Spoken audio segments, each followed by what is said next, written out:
Welcome to the Expansive CEO podcast. I'm your host, Hannah Chapman, founder of Expansive CEO and X Squared Wealth Planning.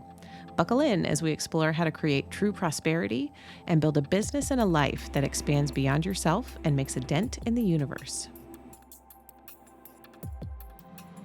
Welcome, everyone, to this episode of the Expansive CEO podcast. I am your host, Hannah Chapman, and today we're going to continue our series on relationships, but we're going to take it a different way. For today, we're really going to talk about your relationship to yourself, your relationship to the food that you eat, and your relationship to your body in a lot of ways. And so today, my guest is Leslie Urbas, and she is a registered dietitian and personal trainer, and she really helps, especially women and women entrepreneurs. Again, the reason for this podcast, right? Like helping my entrepreneur friends to have the body that they really love without a diet, without eating food that they don't want to eat, eating food that's not right for their system, using her unique digestion codes system. So, Leslie, I am super excited to talk to you about this. We're going to bring in, mindset, human design, your unique blueprint, all of that. And I think what I love most is that the way you talk about food and the way you talk about our relationship to food is actually very, very similar to how I talk about money. So as we get into the conversation, any of the people who listen regularly, you're going to hear it. So yeah, take a note, raise your hand when you hear exactly why I'm saying like we are so similar, just in two different areas. We've got food and digestion and money over here. So Leslie, thank you so much for being here. And I would love for you to introduce yourself a little bit more. Tell us how you got here, why you do what you do, and what really matters to you about it. Yeah, thanks. First of all, thank you for having me. And I love to hear that, especially because I'm so engrossed in learning more about money right now. So that's fabulous. I'm sure I will learn so much just from you. But truthfully, I really became a dietitian because, as every woman, I just needed to control my body, is really how I felt. So at 15 years old, when I entered high school, I played softball at the time. And the first week of high school, my high school softball coach told me I was too fat to play softball. And less than 5 days later, a girl in my class told me I was too fat to hang out with. Now, please note at this time, I was a completely healthy weight for my body, something called ideal body weight, which we use less and less as time goes on. But I was within the window of my ideal body weight. I was just athletic. I was athletic framed. I was not super skinny. I was not super small. And at that moment, I agreed with all of them. I was fat. I was ugly. I was not worth anything. And I spent my entire high school career dieting. And I would love to say it worked. It did not. I exercised every single morning. When it didn't work, I went to working out morning and afternoon. I tried every diet that you could think of back in the early 2000s, kid you not. And I left high school heavier than the day I gave birth to both of my children. And I gave birth to my children when I was 32 and 34. So that will tell you that metabolism can get better with age, at least. But that really drew my passion. I'd love to say I became a dietitian because I wanted to help others, but at first it was truthfully just helping myself. And my journey did continue on with a lot more hiccups. I did what most women do, dabble in disordered eating, dabble in dieting, over exercising, all the things I could get on, like my body was some sort of term paper or final exam that I had to turn in perfect condition to please all of its judgers, right? And that's really how I kept my body until I became a dietitian. I joined the Navy actually as a dietitian at first, and I served for 3 years and then became a reservist while going back to the hospital to be a civilian dietitian. And I saw that this opening place of everyone is struggling in such a way that if you finally figure out something that works for your body, now you're completely separate from your family or those around you. It's like you have to eat a certain way, so you can't go out with the girlfriends, or you have to eat a certain way, so you have to think twice when you travel, or you have to eat a certain way, so now you're cooking separately for your family. And it just doesn't all fit together. And when I started to discover that is really when I stepped into discovering digestion codes and my unique method. And over the course of I guess basically 10 years, I really put it together, but the process sped up once I became an entrepreneur in 2020. not because of 2020, but because I just decided to do it before I even knew this was going to happen. And I was like, okay, everybody thinks that 2020 was the reason, but it wasn't. I truthfully didn't know that was going to happen. And yeah, since then, it's really just kept going. And I find the more and more I become aware and the more I accept, the more powerful they become. So yeah. I can relate so much um, to a lot of your story. I also played softball for a long time, but I hurt myself freshman year in my tryout for my high school softball team.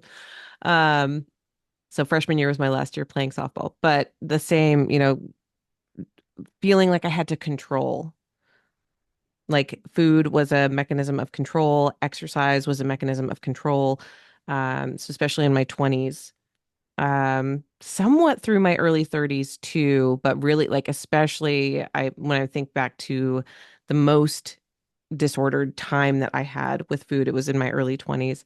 Um, yeah, just feeling like I needed to have something that I could control. And that feeling of it almost it like overtakes your life. It overtakes everything else. Like that's the thing that matters. That's the thing that you're putting most of your time and attention to. And it really takes away from our ability to have any sort of higher purpose or go after anything else that's important to us when we're so focused on eating in a way, making sure that everything's perfect. Our diet is, um, yeah. I'm just like noticing myself, like feeling like so much compassion for myself at that age and knowing like how scary a lot of different things felt and that was my mechanism for feeling in control of my life. Yeah. Truthfully. I mean, it's like I really do believe it's like, what do you call that? A dissertation right at the end. Like Hmm. that's truthfully how we're treating our bodies is like a dissertation to get it right and to just have somebody be like, you've done it right and you are completely perfect and you ate completely perfect and you did all these things completely perfect and now you have the most completely perfect body and nobody's better than you. But like, does that even exist? But it didn't matter. It felt like truthfully, maybe even after airbrushing or before, there was a perfect specimen out there that we were all supposed to be like. And it's overpowering, especially when you're young. And nowadays, I mean, the Anxious Generation book really points out that that's so hard that most girls by the age of 12 know three things, if not more, that they want done to themselves to look better. Hmm. So, Yeah. And I remember, back, so we're almost the same age, I think. Growing up, high school, I graduated high school in 2002. Christina Aguilera, Britney Spears, mhm. Jessica Simpson, right? Like all Nicole Richie comes to mind, like all of these girls that when we look back, they're completely healthy, completely normal looking. And at the time, the headlines were how quote unquote fat they were, right? The body shaming that was so prevalent at that time, those late 90s, early 2000s, was rough. It was really, really prevalent in the media. And there's not like the natural follow on from that. If you are a teenage girl at that same time, even a young girl or in your 20s, like, is to be like, wow, she's fat. Then I must be like, there's just absolutely everything wrong with me. If this paragon of beauty is being considered like just like torn apart in the media. Yeah, completely. I think that that's an important aspect to acknowledge in terms of when I teach digestion codes. These are rules that we accepted. I love David Nagel, a coach I used to have, said it best that if you do not consciously reject the thought, it subconsciously gets embedded. Right. And so as girls, we were not refuting it. So every time somebody says, oh, I don't have body issues, I've worked through them, then I know that's true. But if they say I don't have body issues, I'm like, in some weird way, you do. You just may not have them right now. If something were to change, they were to surface, right? They'd come up because we consciously did not reject these as a child. We accepted them. We understood exactly Britney Spears. And I think she always got the most ridicule because she couldn't maintain the way that Christina Aguilera could, who probably was just born naturally skinny, right? Which can be a part of it, right? But it's all that programming that goes on, right? And then access to different things and stuff like that. And when we accepted that as children, it doesn't just magically disappear. It's just like another code. I like to talk about it as the DNA code of the, subconscious mind. It's a pattern to know, okay, my tummy sits over my belly button, and that a long time ago was called like a muffin top. So now I have a muffin top, right? So I'm not the perfect person anymore, and I must do something to get my body back to final examination, dissertation, passing grade, you know? Yeah. So can we go there now? Like when you're talking about the DNA codes and especially like the messages that we learned from childhood. So even not even high school, let's like going all the way back, right? Going back into literally infancy, age 0 to 7, 7 to 14, right? Our childhood messages about what we should look like or what we should eat. Can you talk a little bit about how you talk to people about that? Yeah, of course. So I do start at birth, especially if they know that. So in the digestion codes, I use something called the MINE method because your diet should be yours. So MINE. And the first piece is mindset, but not like people think mindset, I need to get my mindset right to make money. I need to get my mindset right to do these things, right? I'm sure you know that too. Like you have to have a blueprint wired to have wealth if you want to keep it. If not, we turn out to be like, oh my gosh, what's the boxer's name that was really, really wealthy but lost all his money? Mike Tyson. Yeah. Um, yeah, so people talk about him, right? He's had billions of dollars flow through him, but he still is broke, right? Because he didn't rewire. And that's truthfully what happens. So if you've been one of those people that have gotten your body the way you want to, but you lost it or something like that, you fit into this. You have a lot of other pieces there that are stopping you. Or if you always plateau, or if you can only go for so long, or there's only so much discipline there, these pieces are encoded in us. And it can start as early as birth, even before birth. So our mother helps us wire a little bit while we're in birth. We're getting messages from her. But I don't typically go back that far because we could be down a whole rabbit hole there. So we start with how easy food was accessible for you as an infant. And people think, what do you mean it was accessible? Not all the time, right? So my mother, when I had our daughter, I remembered the breastfeeding nurse to tell me that every 2 hours and not anytime sooner. And my mom came on the third day after I had had her. And I told her, I was like, she always seems to want to eat well before the 2 hour mark. And she said, my doctor told me when you guys were little, feed, feed, feed, feed, feed. If they're hungry, feed the baby. Like, don't starve the baby. And so I just took that on. I never actually went back to the breastfeeding nurse to tell her I was doing it differently. Lily was growing and thriving and all the things. But if anybody's familiar with Gabor Mate, he actually spoke about that his mother was told every 4 hours, and she kept a journal about how she knew he was screaming for food, but the doctor told her not to feed him, and it was hurting her, and she felt so terrible, and that was basically embedded in his code. He learned my body processes don't matter. But as babies, we know we come out of the womb, we cry, right? And typically the first cry is hunger. And then, we cry again and mom tries something different, right? Typically, if I just fed the baby and the baby cries again, I'm going to check, is the baby wet or the baby poopy, right? And if the baby's still going, is the baby gassy, right? And then I will go down the list, which is why a baby adapts the cry to the mom. Because okay, mom comes to me for this. When I make this cry, the first thing she does is get me food. So I'm going to make this cry to get food, and this cry because I'm wet, and this cry because they can innately kind of process through those things because of the patterns we're doing already, right? But if mom has postpartum depression or, money is sparse, and so there's a little bit of skimp in the formula and stuff like that, that rides in our systems. And so on and so forth. We go to school. We're told when we can go to the bathroom. We're told when we can't. We're told when we can eat. We're told when we can't. We're told when we can drink. We're told when we can't. Nowadays, at least water bottles are more prevalent in classrooms, but I never had one. It was ignore your body's response for thirst the entire day, right? And that was just a normal thing. And all that is embedded in us. And we start to learn, okay, I might be hungry now. I might need to use the bathroom again, but my teacher tells me I can't. So I'm going to sit here uncomfortably holding number one and number two because she says I can't. So I'm going to learn I'm not going to eat at lunchtime because if lunch makes me feel like I have to go to the bathroom, I'm not going to. And then mom starts yelling at me for not eating lunch. So I eat a few bites and I throw it in the trash and I never tell her that I don't eat it. And all of these things start processing. And then you get to high school, right? And let's throw in there that, the first time you go to eat something, some girl's like, that's disgusting. And it's your favorite food. So now you won't eat it anymore. And maybe it's the only thing you ever ate with protein. And it's just over because we accept instead of acknowledging from the very get-go of life, like, this is how you eat, right? Mhm. So what? Like, my husband to this day sometimes gets frustrated because our kids eat a very light breakfast because they have been used to eating in Spain more, where they eat what's called second breakfast for us, but their initial breakfast, which is typically between 10, like 9:30 and 11:30 a.m., which in the United States, at like 11:30, kids are getting lunch already again, right?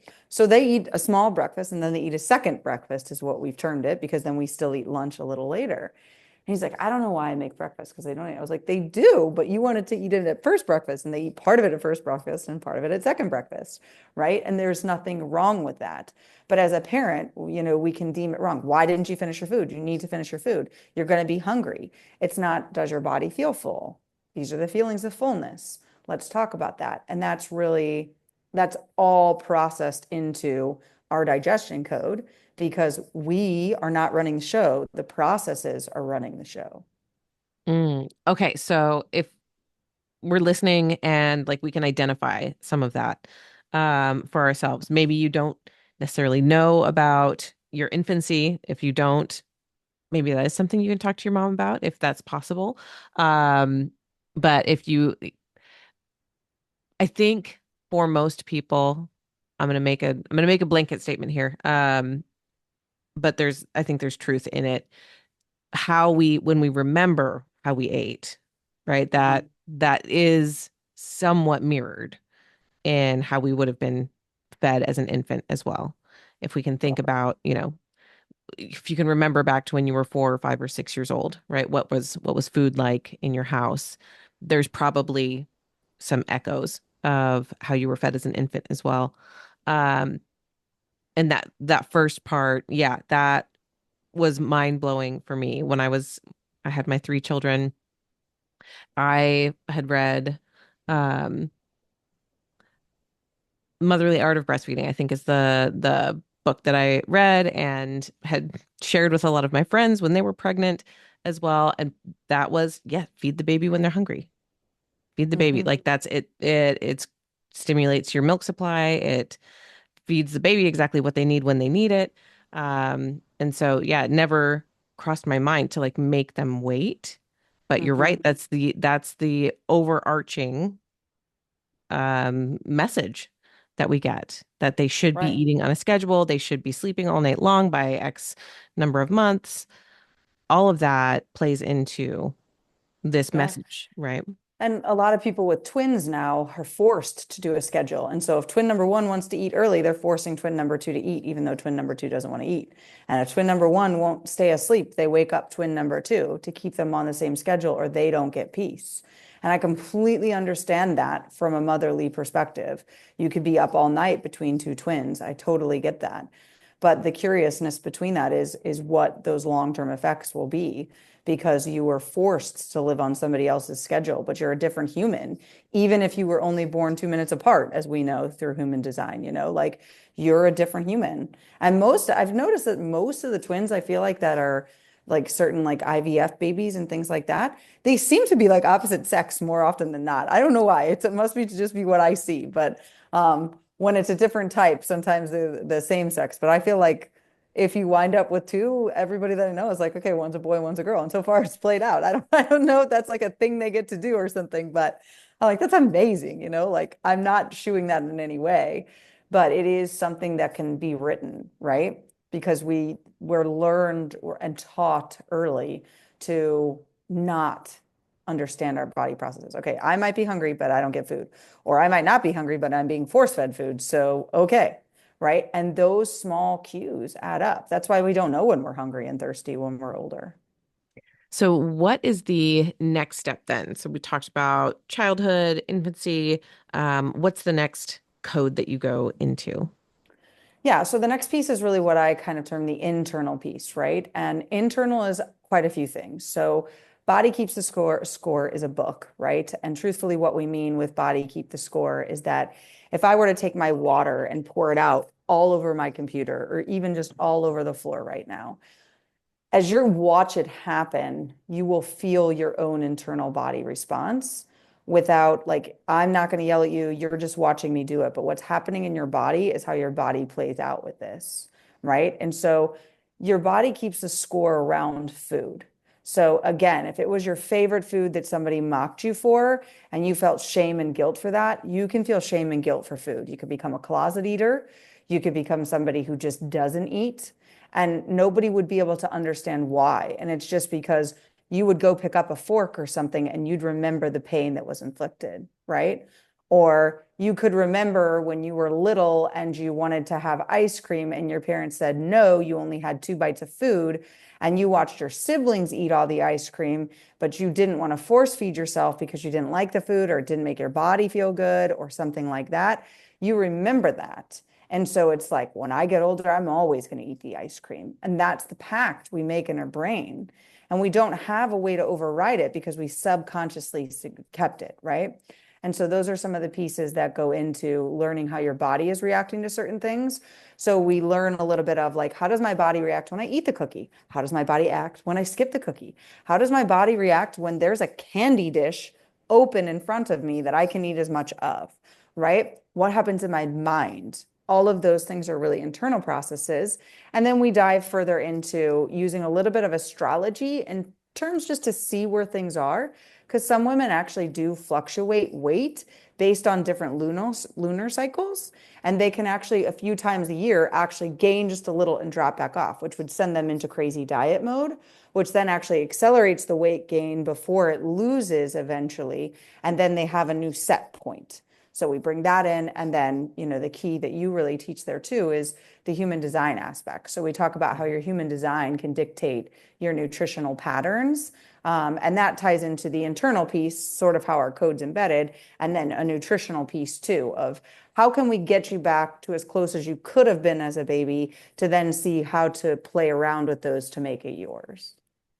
So this is super fascinating. The lunar cycle piece or throughout the year is new to me. So Yeah. that's super interesting. And there's like it's like, oh yeah, that makes sense. Tell me more about that. Yeah. So this is me. If you are I love it. watching on YouTube, you'll see I brought up my human design chart. So if you're listening along on the podcast, we're going to describe everything that we're talking about. But I thought I would just bring up the visual representation as well, in case anyone wants to go on YouTube and watch and see what we're talking about. Um, so in this, the chart that I use genetic matrix for all the charts that I pull, and it gives us all of our information here on the left-hand side of the chart, where my determination, which is part of our digestion, is direct. And then my Hmm. digestion arrow is this one, right? This top left. Yep. And mine points to the left. So around the head in the human design chart, in the charts that I pull anyway, and in a lot of other charts as well, there are 4 arrows that surround the head.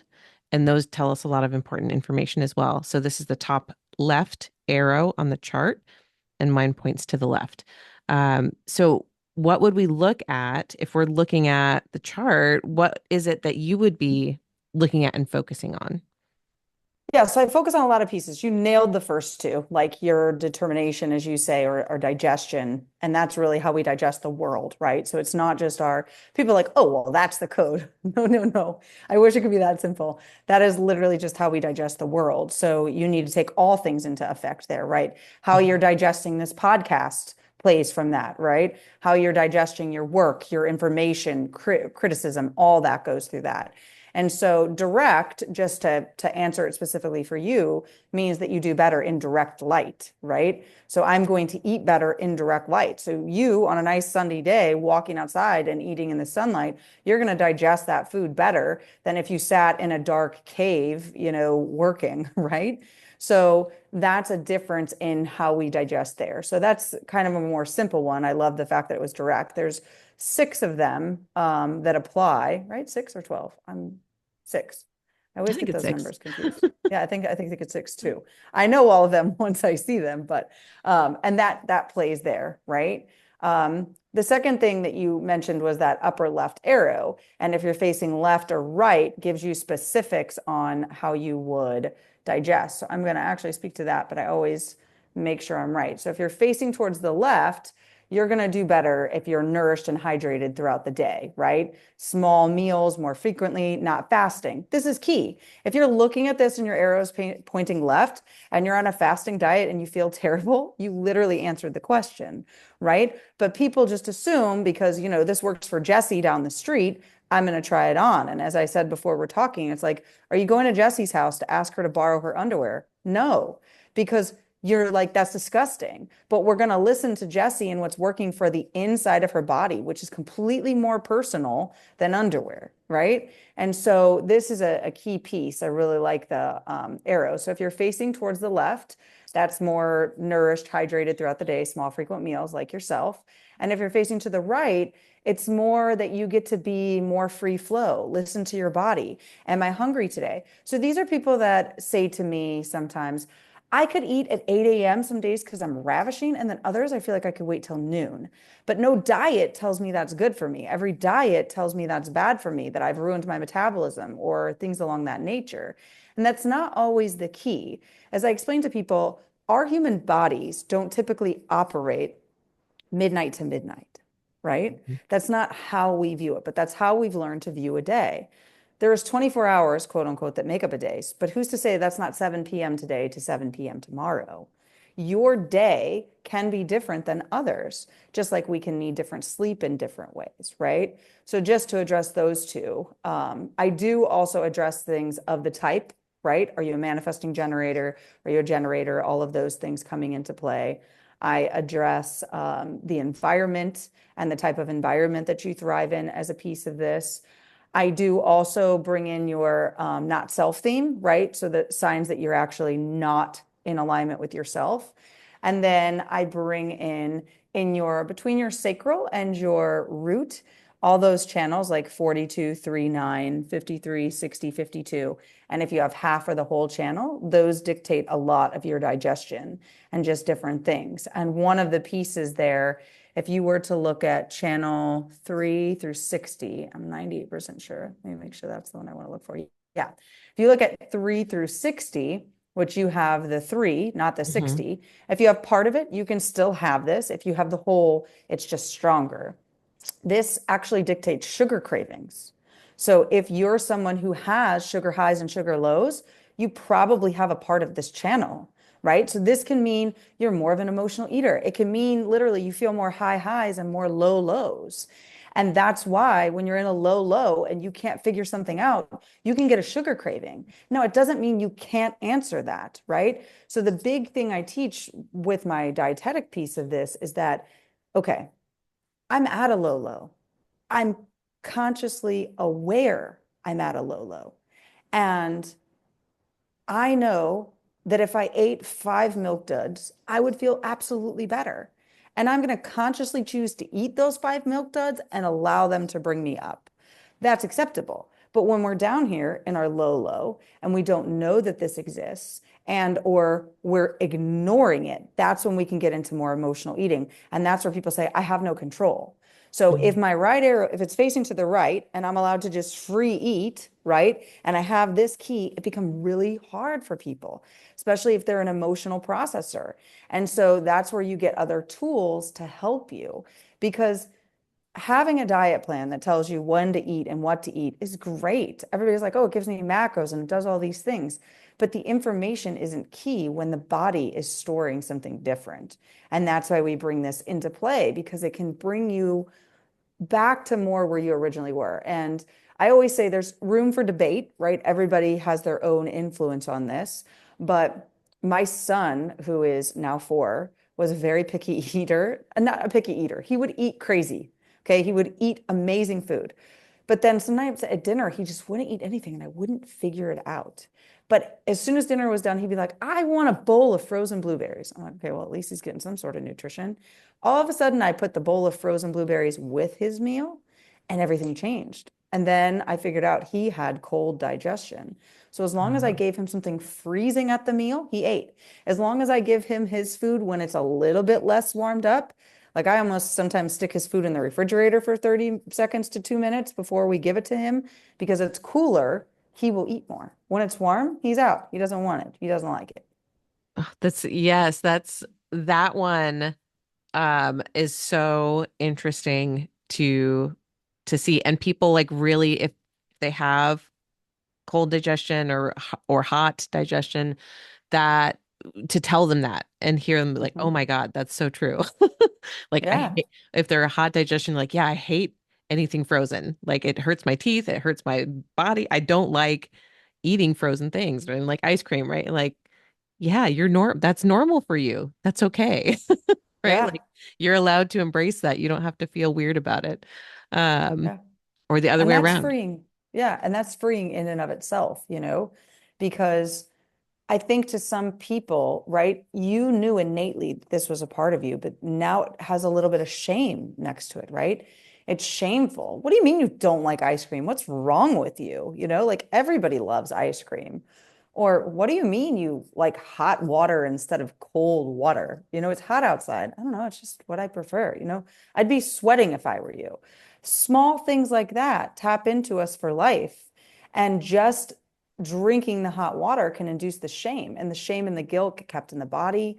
And that's why somatic work is a piece of this as well, because you have to process that out or it will stay there. That's why women can lose hundreds of pounds. And when you hear them speak, they still speak like they're huge and overweight and obese because they didn't change the process in their head along the way. They still see the fat, they still see the body dysmorphia. And that is huge. Even women that only lose 30 pounds have it. I am fat. And they most likely, because even though they lost it, they still think of Britney Spears, who's getting ridiculed for having a little bit of belly fat, like every woman should have. And yeah, I think that that becomes a little bit of, processing for people. And that's why, diets aren't clean cut and they shouldn't be a one for all size. We're not trying on other dirty underwear. We're trying to be ourselves. So. Right. Yes. It's it's so interesting. And I feel like I've seen a couple of memes on Instagram or different places where it's like looking at a picture, right? I'm 40, for example, right now. But see a picture, when you're 25 and you're 30 now, you look at a picture of you when you were 25, you're like, man, I was so beautiful. I thought I was so hideous then, and all these things were wrong with me. And I look back and I'm like, man, you were amazingly beautiful. And now I look terrible at 30, right? And then when you're 35 and looking back, it just keeps going, right? You look back at your Mhm. 30-year-old self and you're like, oh my gosh, I was so gorgeous. Like, that's amazing. I can't believe how beautiful I was. And I thought I was so hideous, but now I'm definitely hideous, right? And I would love to say that that's not my set point, but I think we all have those moments where, like yes, there are things that I love about myself now. And I can also look back 5 years and be like, wow, I was like super in shape 5 years ago. Like there are things, right? There are things that are different as I've aged that feel different to me. Um, and at the same time, right? Like just what you're saying, like the mindset of like remembering, oh, no, I mean, I remember looking back and thinking, wow, I'm so beautiful and I look so healthy and I can tap back into that for myself right now versus, Mhm. allowing myself to go for another 5 years and then look back at 40 and be like, man, I looked great at 40. Right. Yeah, and that's the key. And then the numbers trip people up too, right? Oh, I'm getting menopausal, I'm getting perimenopausal. Oh, I remember that this is what my family talked about, right? And when we bring those things into play, all bets are off, you know? That's the sad thing about it. And and this is what's funny because we were talking about, you're like, oh, we're not friends on LinkedIn. I was like, well, I'm not really on LinkedIn, right? That was part of my post on LinkedIn was sharing that I think that menopause was taught, Mm. not meaning we don't have menopause. I believe the hormones and going through menopause is there. I believe the symptoms, the issues, the weight gain, the emotions, all of those things were taught. They were taught through certain women having them and then us broadcasting them on a large scale. And, in my feminine side, I added that. And could it be because as women got into their later 40s and 50s and the kids were gone, because back then that's when that happened, when all this started to take off, we wanted to work.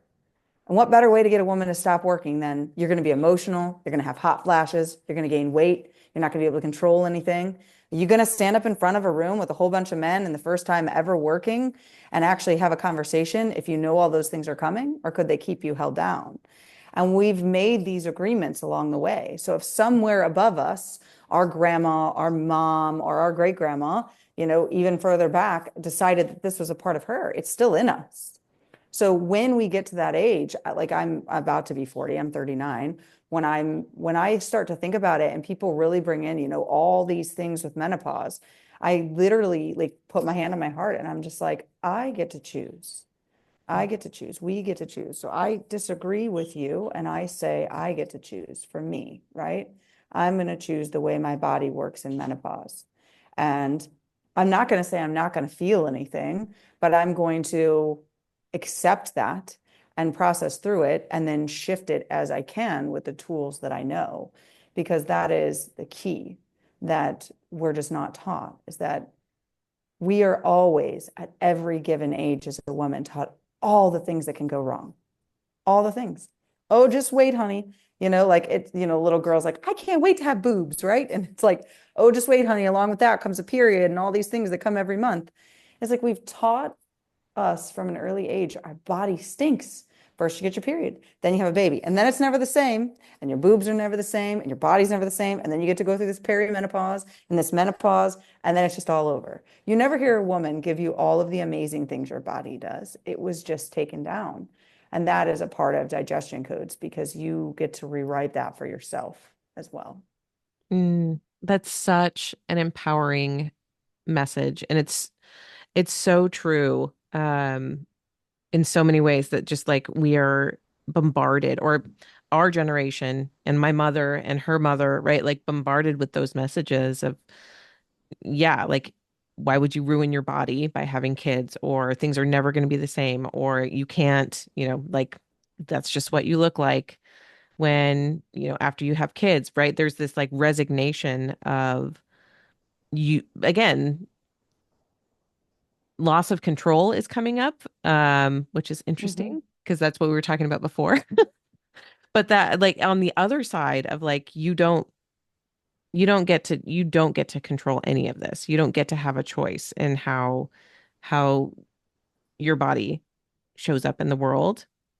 And what I'm hearing, or like the kind of the message that feels like it's weaving through, is that, hey, we can actually be in alignment with ourselves and let our bodies like be nourished and be expressed in the way that they are meant to be expressed, Mm-hmm. like us uniquely. And when we tap into that, these other things seem to like fix themselves in some ways.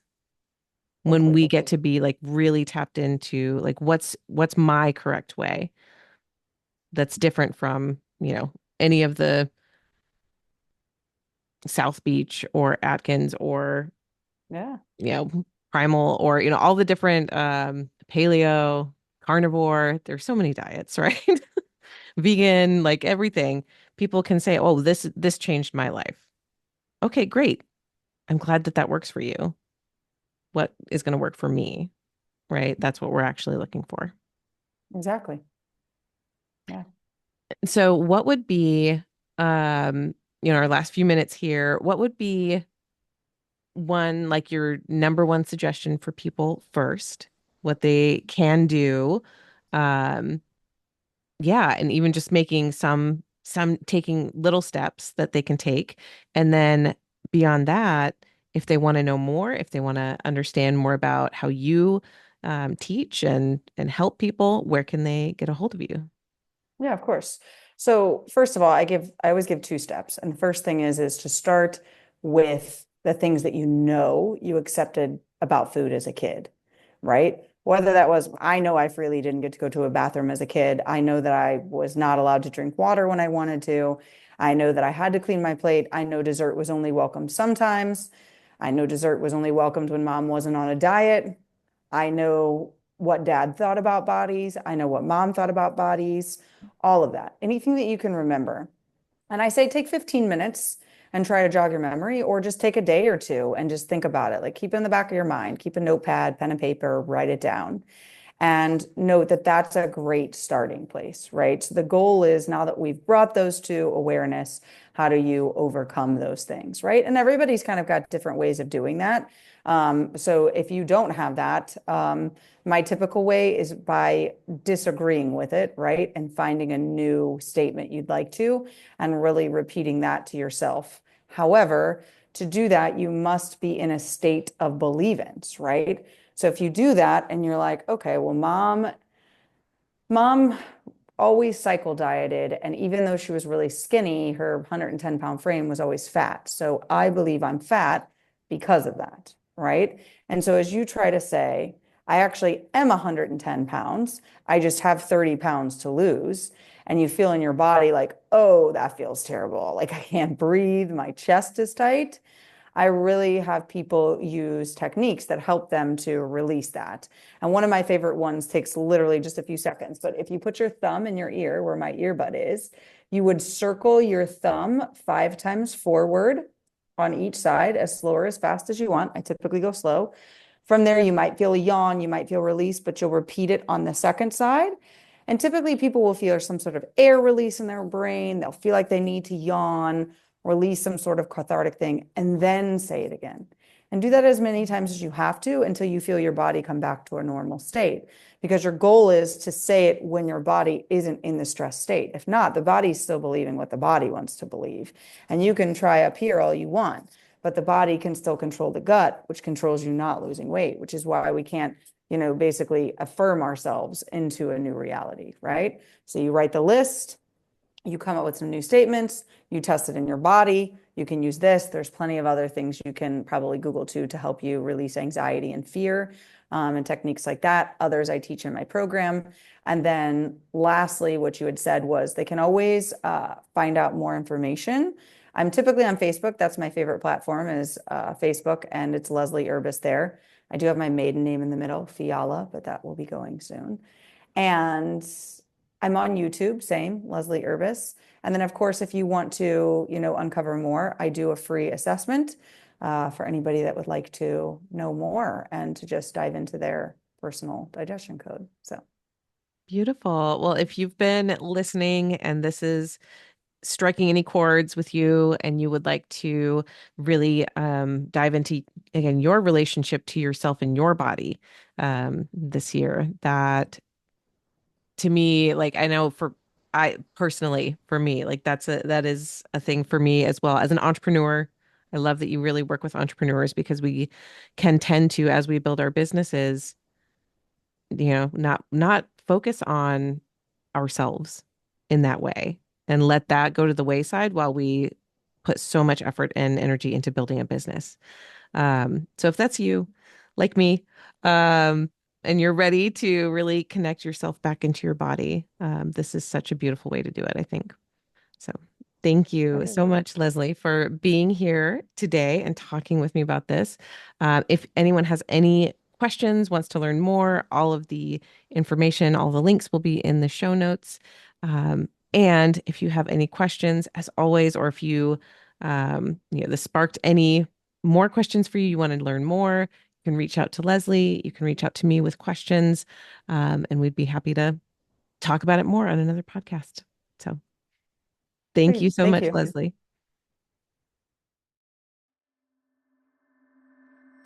That's it for this episode. Thanks for listening, and be sure to like and subscribe. And again, if anything resonated with you from this episode, I would love to hear from you. Email me at Hannah, HANNAH, at expansiveceo.com and tell me about it. And if you're ready for your greatest expansion, You can find ways to work with me at expansiveceo.com and at x2wealthplanning.com. That's X, the numeral 2, wealthplanning.com. So until next time, remember that there is enough, you are enough, and your birthright in this lifetime is to be expansive.